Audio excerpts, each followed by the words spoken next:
I'm pretty sure my audience is old enough to remember the crazy clown craze that happened in 2016. Most of these clown sightings happened in the United States, however, it wasn't limited to that. In fact, it was all the way from Canada to Netherlands to Croatia, and it was basically just everyone around the world seeing these strange clowns just come out of nowhere. Multiple reports say that they were just terrorizing all the neighborhoods. However, looking back on it, nobody can actually pinpoint a reason why. Many people pass it off as a group of teenagers just making threats to schools and other kinds of public locations. But believe it or not, it was actually more than that. Like I said, people around the world started seeing these things. And I'm here to ask why this was such a popular trend around the world and how this is connected to Stephen King's It, and most importantly, why clowns?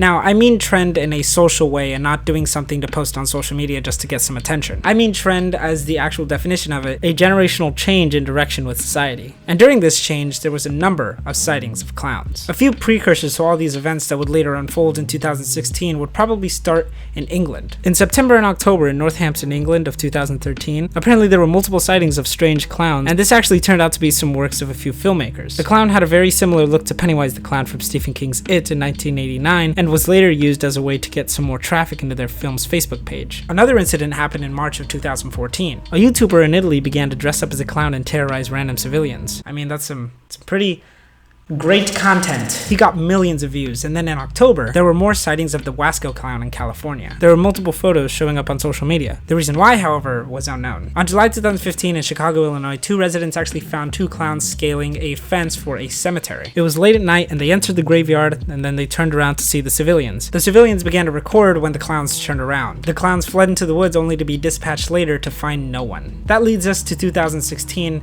and the sightings that would change a generation. In early August 2016 in Green Bay, Wisconsin, 5 pictures of a creepy clown roaming a vacant parking lot under a bridge one night went viral. The clown in the said picture was named Gags, being discussed on multiple news outlets. Later, it was revealed that this was actually a marketing tactic, much like the clown in Northampton. However, this did not stop those sightings. Near the end of August, there were numerous different kinds of sightings that were coming in from Green Bay, South Carolina. Early October, more incidents began occurring in places such as Canada, the United Kingdom, and Australia. It was no help that social media absolutely flew into a frenzy after this. Numerous social media outlets actually received many posts about these strange sightings. This actually had gone on enough where the World Clown Association, apparently that's a thing, began to take a stand against the current trend of people dressing up as clowns to frighten people. Fuck. Most clown-related companies actually began getting affected by this, including McDonald's. Ronald McDonald would even have to keep a low profile, which explains his absence in the McDonald's commercials and branding. During this time, however, the strange craze continued. The entirety of Scotland's clown costumes in stores were now sold out, and a few Floridians began to trick-or-treat fully armed with guns. I suppose you think I shouldn't have a gun either! However, there was some response, as the Russian and Fijian governments and embassies issued warnings to all interested in participating in the clown craze. It was after these events where shops in New Zealand actually banned clown costumes in general. They began to withdraw the clown costumes, and in many other school districts in the United States began to issue a ban on all clown costumes and clown masks. Even the big brand names like Target began just pulling down their masks from the websites and in stores. Even entire cities began begging to their civilians to not be somehow included in these strange sightings. It even went as far as affecting people's jobs, as employees and theme parks began making sure that they took off all of their makeup and masks before they even went outside of the park. There was even a clown-initiated purge. It was an attack that was supposed to take place on Halloween Eve of 2016. This resulted in a family in Florida to be attacked on Halloween night by a group of approximately 20 people dressed in clown costumes and masks from the purge. No arrests were made. There are countless incidents from these strange 3 months, but I will only be talking about a few ones that actually piqued my interest. On October 8th in 2016 in Australia, there were 2 girls that were attacked by a creepy clown after buying some ice cream. The clown threatened to take their phones, and there was also a woman with her 2 children, the son being approached by a clown while he was playing in the yard. In British Columbia, there were 2 teenagers that were placed under arrest after they made a threat in one of their local schools. In Nova Scotia, a 24-year-old man was arrested after he was spotted wearing a clown mask, and for some reason, he tried to grab onto a small boy's coat. In Ontario, Canada, two 15-year-old boys were detained for their connections to clowns chasing their students that had left an elementary school, as they had filmed the entirety of their actions and uploaded them to YouTube. However, there are no actual physical contacts with the students, so the boys were set free. The stakes were raised when on October 6, 2016, a group of people dressed as clowns made a message on an Instagram account saying, "We are coming to London, Ontario's high schools and surrounding areas. We are going to kidnap students and behead teachers. We're not clowning around." This, of course, caused concern, and a few days later, a student was approached by a man wearing a clown costume. The man sprinted at her, coming close to the school itself.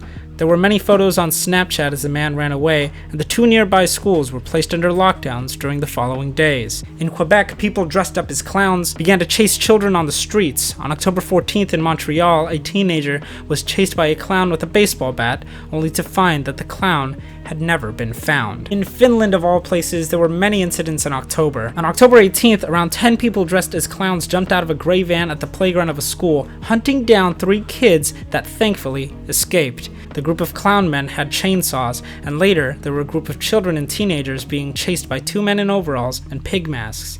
This happened in 17 different cities in Finland. In Germany, there was even a child who was stabbed, then having to undergo surgery. Clowns armed with knives and guns and robberies, arrests, and assaults began to appear everywhere in Germany. In Sweden, there were more stabbings. Many of them were towards teenagers, and the same had happened in the United Kingdom, the latter having over 59 different accidents. In the United States, there were more threats with guns, knives, and even acts of terrorism, with the majority of the sightings being in California, a few tame ones in Maine. There were many people who began to just dismiss this as a case of mass hysteria, and that a fear of clowns is something that's very common in children and adults, was just the underlying cause of this. At the end of the day, after Halloween night, there were no more sightings of clowns. The craze was now over, but society remained changed.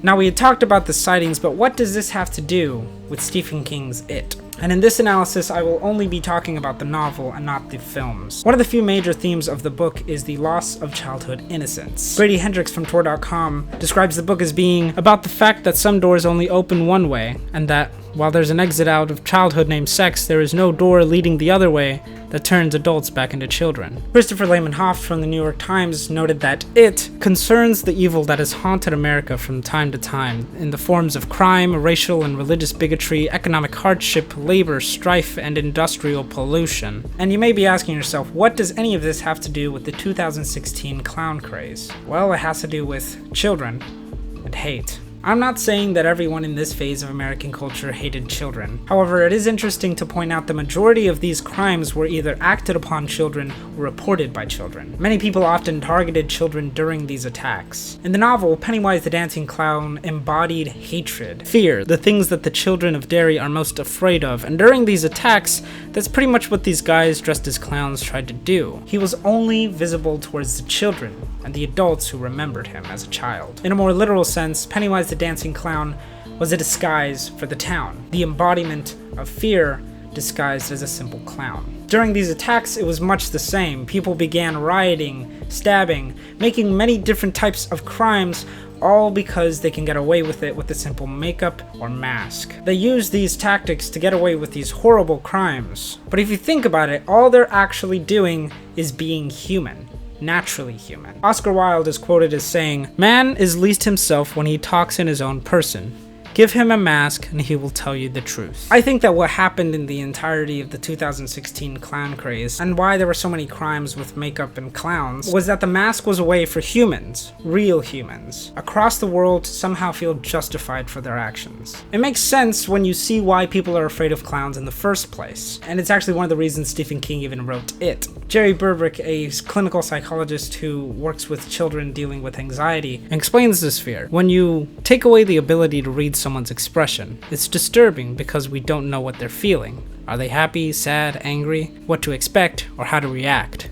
I can go on and on about how clowns fall into the uncanny valley, the unfamiliarity between the person behind the mask and the person that we are outside, and how someone behind such a mask can be dangerous. But this video would be about 10 minutes way too long after that. Pretty much, Pennywise plays into this. He dresses up as a clown to entice children, only to then devour them, drenched in fear. He is the living embodiment of coulrophobia, the fear of clowns. He is nothing but a monster, hiding behind clown paint.